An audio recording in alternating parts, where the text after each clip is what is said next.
Certains ravins ne furent pas franchis sans incident, au grand effroi des habitants de la forêt, peu habitués à un pareil spectacle.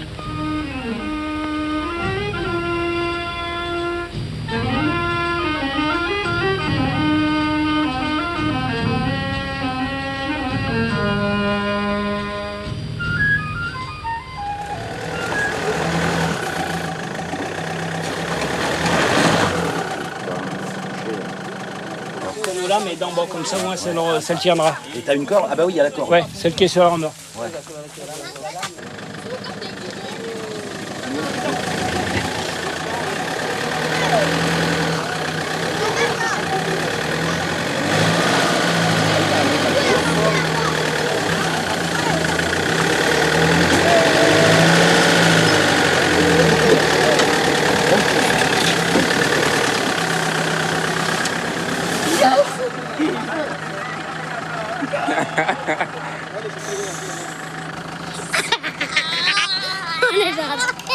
Comme le déclarait en 1925 le chef des mécaniciens Maurice Penaud, une heure d'avancée dans ce tunnel forestier est plus éprouvante qu'une journée dans le Sahara. Ce jour-là, nous n'avons parcouru qu'1,5 km. Et la saison des pluies approche. Pas d'autre solution que d'embarquer les tractions sur un camion.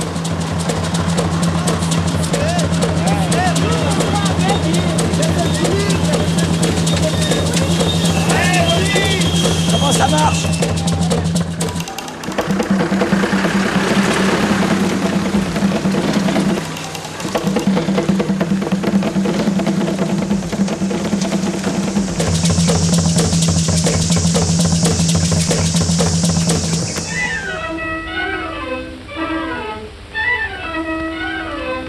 À Stanleyville, la mission atteignait les rives du Congo, artère centrale du continent noir.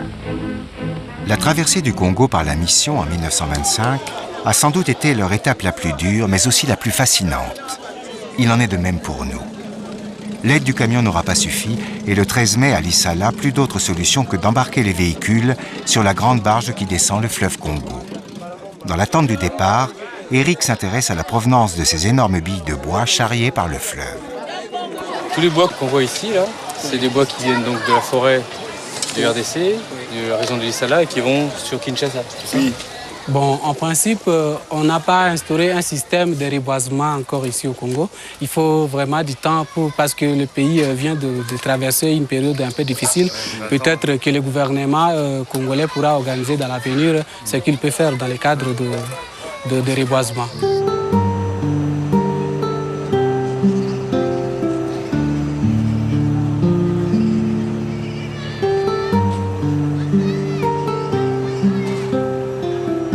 Il nous faudra 15 jours pour rejoindre Kisangani, anciennement Stanleyville.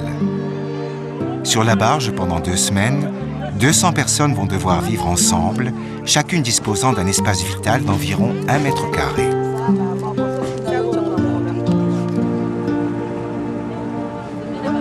Le soir, nous nous réfugions dans nos tentes de toit.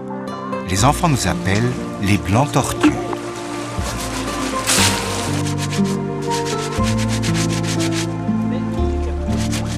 Nous sommes les Congolais, on mange tout. Les singes, les chiens, les chats, tout, on mange tout. Tout. Un matin, on nous cantonne brutalement dans nos véhicules. Un vol a eu lieu pendant la nuit. 2 hommes seront violemment passés à tabac. Nous ne devons pas nous en mêler.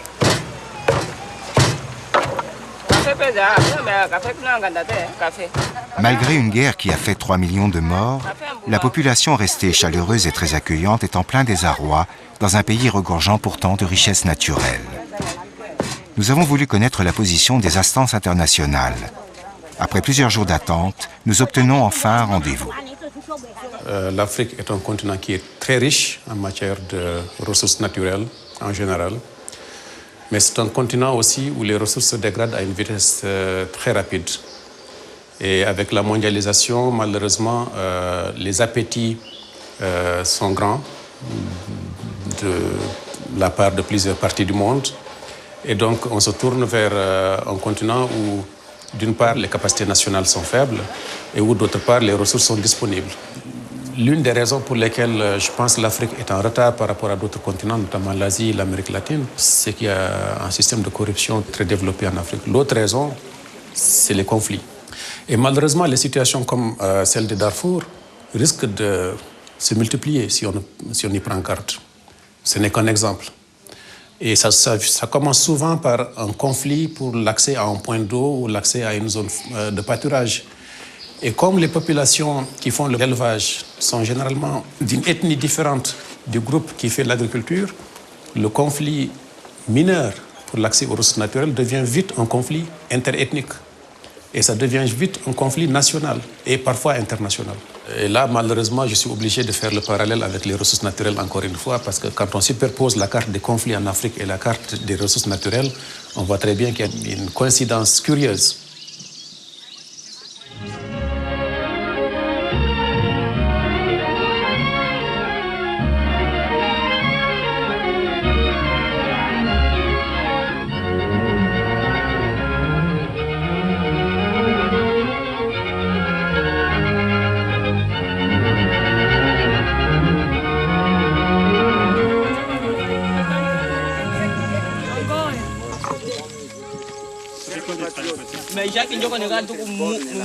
Après 3 mois et quelques d'expé, il était temps. Voilà, non, c'est marrant, c'est la première fois que je passe l'équateur de ma vie, quel que soit le moyen de transport. Voilà. Donc, alors là, je suis dans l'hémisphère nord, et là, je suis dans l'hémisphère sud.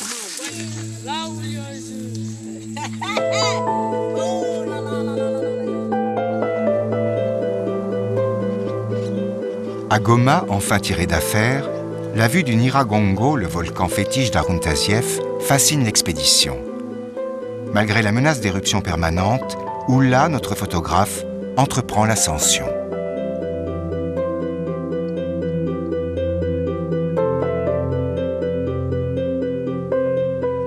L'autorisation d'entrer au Rwanda nous a été refusée. Alors nous avons traversé rapidement l'Ouganda pour arriver au Kenya. À 70 km de Nairobi, dans les vestiges de la grande forêt des Aberdare, nous croisons une étrange caravane de femmes chargées de bois vivant fraîchement coupé. What you want to do is that you'd like to know where this community is coming from so that you can talk to them later and tell them that it's important to exploit forest sustainably.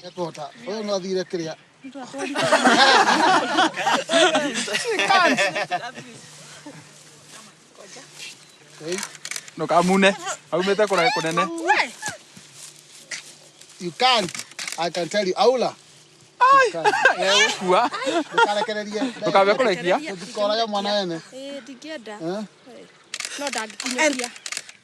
C'est lourd, You can't walk. You can't walk, you can't. And you walk for another 5 kilometers. C'est lourd, j'arrive pas à imaginer comment ils peuvent marcher 10 km Now you are comme ça. driving 5 kilometers from where you are. So we want them to participate in tree planting so that they can actually have a feel of what it takes to plant trees.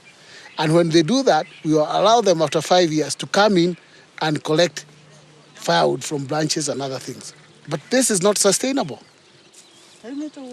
So what would be a solution for them to cook? Because they need this wood to cook. What we are telling them is that they must plant trees on their farm so that they can meet some of the basic requirements. But it will take 5 years to It will grow. take 5 years, but we cannot allow them to destroy indigenous forests.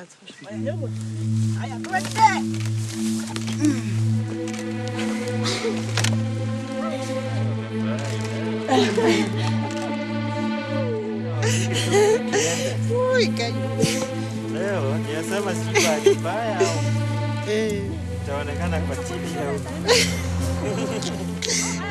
hata wengine hata Kiingereza. Huyo ndiye anaendelea.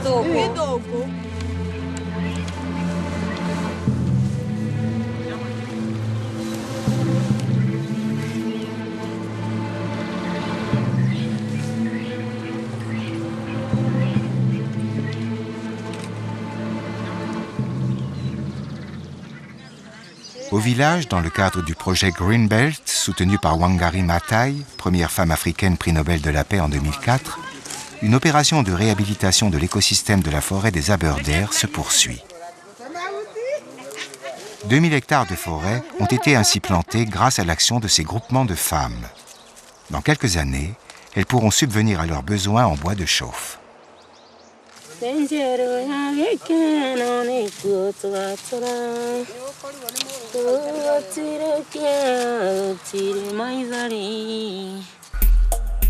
À 40 km de Nairobi, nous sommes attaqués par un groupe de bandits armés.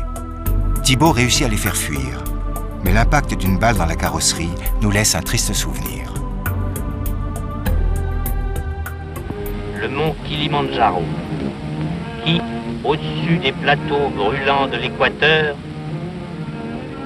élève à 6100 mètres ses neiges éternelles. La fonte des neiges du plus haut sommet africain symbolise au XXIe siècle le réchauffement climatique de la planète. Les Maasai ont toujours su préserver leur environnement et leurs traditions.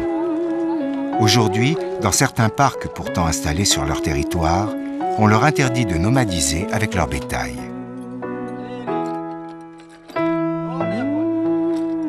Mais depuis peu, certains Maasai ont accès aux études juridiques et commencent à faire valoir leurs droits.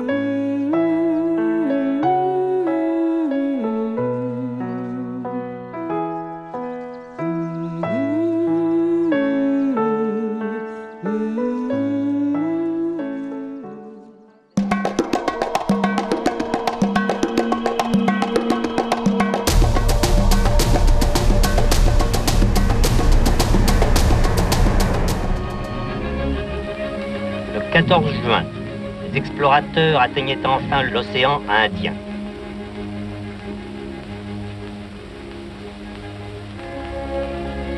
L'expédition Citroën Centrafrique venait d'atteindre la côte orientale du continent noir.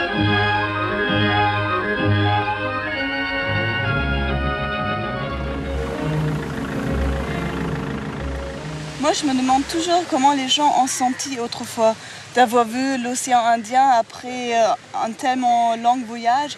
On est 80 ans plus tard et on a le même paysage, des voitures différentes mais quand même des voitures anciennes. C'est émouvant pour moi.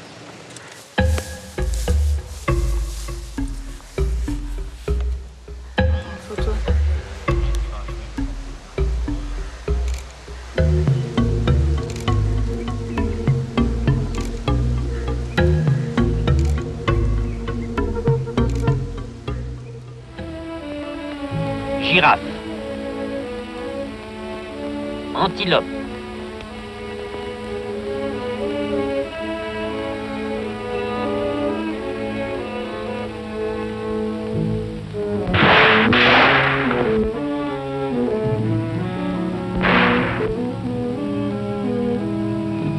hippopotame, un animal touché immédiatement. Faut attendre 12 heures pour éler à terre la masse revenue à la surface.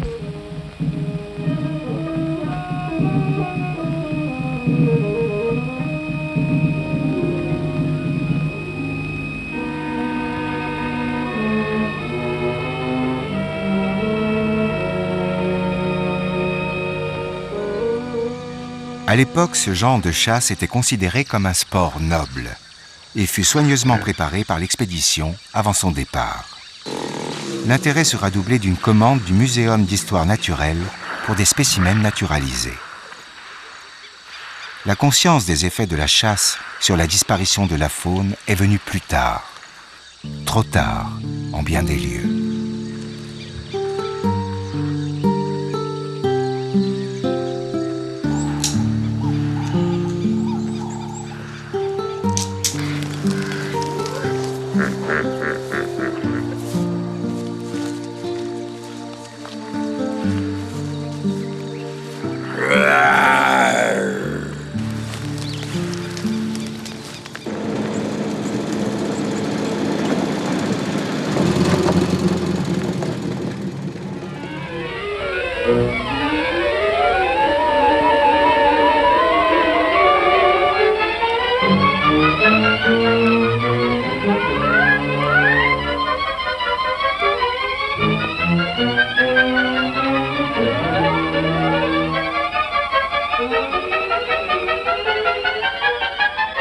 Lors de ces chasses au feu exterminatrices, la conscience des massacres abusifs de la faune commence à germer dans les témoignages des explorateurs de la croisière noire.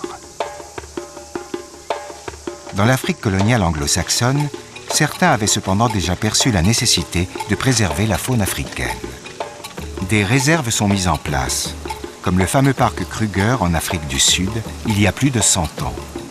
En Tanzanie, en Zambie, au Botswana comme en Afrique du Sud, de nombreuses réserves naturelles ont ainsi été créées.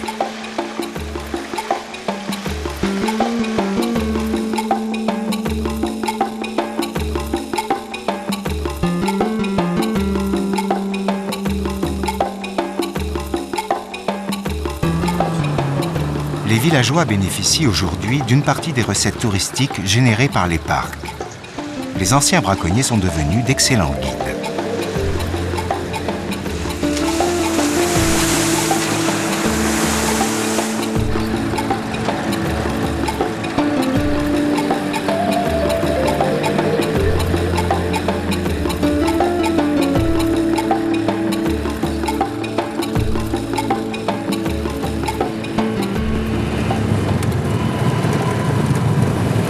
Et on prend la route 62, on va passer par Lady Smith, Montagu, on fait un plein d'essence là, et après on finit à Cape Town. Et demain on ira au cap de Bonne-Espérance, juste en bas là.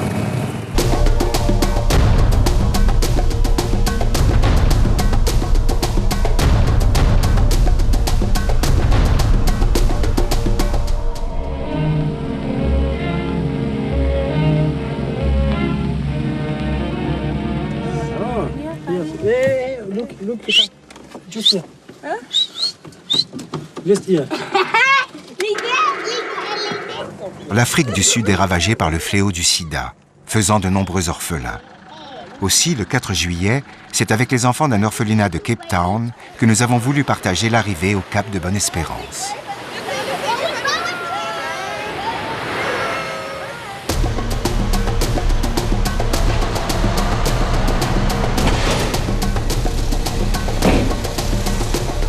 En 5 mois, nos vieilles tractions ont réussi la traversée de l'Afrique. Nous les embarquons pour Madagascar, notre dernière étape sur les traces des autochenilles Kégresse, qui avaient mis 11 mois pour parcourir le même itinéraire. Transportés par bateau, les autochenilles, après avoir parcouru 21 000 km depuis Oran, faisaient le 25 juin 1925 leur entrée dans Tananarive, capitale de la Grande Île, où le gouverneur général Marcel Olivier leur réservait un enthousiaste accueil.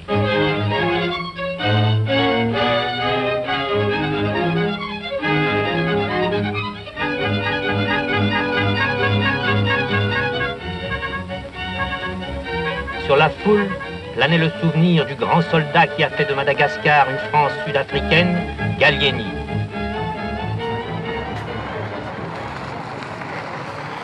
La place Gallieni, rebaptisée Place de l'Indépendance, accueille l'expédition à la fin de son voyage. Nous sommes enfin arrivés sur l'île au trésor, un véritable sanctuaire de ressources naturelles. Avec 95% d'espèces animales et de plantes uniques au monde, Madagascar est un rêve pour les biologistes et les botanistes. Mais depuis des décennies, on a coupé des forêts entières pour exploiter les bois précieux, faire du charbon de bois ou des cultures sur brûlis. Lors du passage de la croisière noire, le gouverneur Marcel Olivier préconisait déjà un plan de reboisement de la forêt.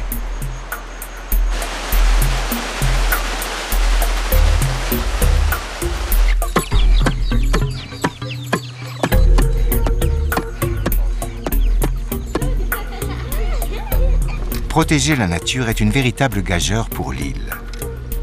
Depuis 2003, le pays semble sur la bonne voie avec une politique volontariste de reforestation et d'extension des parcs nationaux, et ce, avec l'implication de la population locale. 6 millions d'hectares de zones protégées vont abriter des espèces endémiques rares, tout en accroissant l'intérêt touristique de l'île Rouge. Ce qui crée aussi des emplois et amorce une réduction de la grande pauvreté de la population malgache.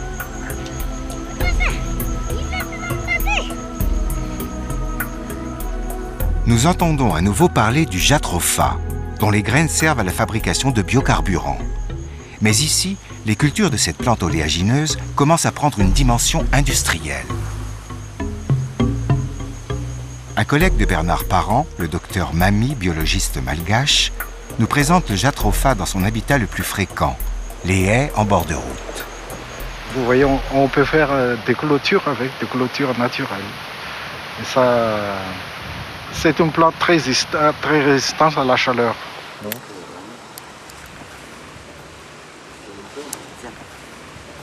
C'est vraiment riche. Tu vois, rien qu'en écrasant avec les doigts, on a déjà l'huile.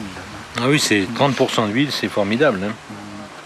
Ça va avoir un avantage considérable sur la déforestation, puisque l'obtention de cette huile va permettre de fournir en sous-produit des briquettes. Et ces briquettes vont permettre de remplacer le charbon de bois que l'on utilise.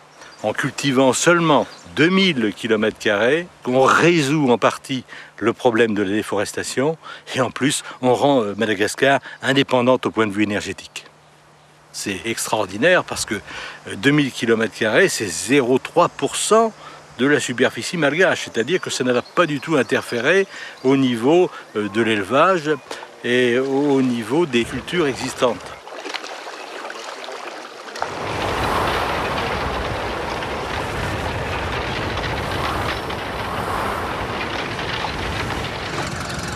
Mais les biocarburants ne seront sans doute pas la solution idéale pour couvrir les besoins en énergie de la planète. En revanche, la biomasse offre de formidables perspectives pour l'avenir. La biomasse, c'est le mot magique actuellement, puisque c'est ça qui devrait remplacer le pétrole à terme. La biomasse, qu'est-ce que c'est? Ça peut être, comme ici on le voit, des feuilles, ça peut être des aiguilles de pin, ça peut être des branches comme celle-ci, ou des détritus de scierie qui peuvent être utilisés en tant que fournisseurs d'énergie. La biomasse, elle est dans le sol. Dans le sol, il y a des milliards de bactéries. La biomasse, c'est tout ce qui est organique. Alors là, nous sommes véritablement entourés de biomasse. La production annuelle mondiale de pétrole est actuellement de 5 milliards de tonnes. La biomasse peut fournir annuellement 120 milliards de tonnes équivalent pétrole.